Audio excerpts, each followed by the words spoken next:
Hello guys, finally vehicle అనేది తీసుకున్నాము. So ముందుగా సంపద వినాయక గుడికి వెళ్ళి పూజ చేయించుకొని, అలా నా ఫేవరెట్ అయిన సాయిబాబా టెంపుల్కి కూడా వెళ్ళి మంచిగా దర్శనం అనేది చేసుకొని, ఇంకా అలా ఎక్కడికి వెళ్దాం, మినిమం ఈరోజు నేను ఒక 100 కిలోమీటర్స్ అయినా కవర్ చేయాలనుకున్నాను. సో అలా మా ఇంటి దగ్గరికి వెళ్ళి మా చిన్నన్నయ్య పెద్దన్నయ్య ఇద్దరిని తీసుకొని అలా రుషికొండ వరకు వెళ్ళి టిఫిన్ చేసి వచ్చేద్దాం అనుకున్నాను. అయితే మా చిన్నన్నయ్య అన్నాడు ఎప్పటి నుంచో భీమిలి వెళ్ళాలనుకుంటున్నాడు. సో అరే భీమిలి తీసుకెళ్ళరా అనేసి అంటే ఇంకా అలా భీమిలి వరకు వెళ్ళిపోయాము.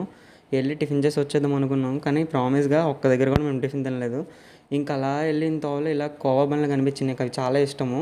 సో ఒక 3 తీసుకొని చక్కగా తినేసి మళ్ళీ అలా వెళ్ళిపోయాం.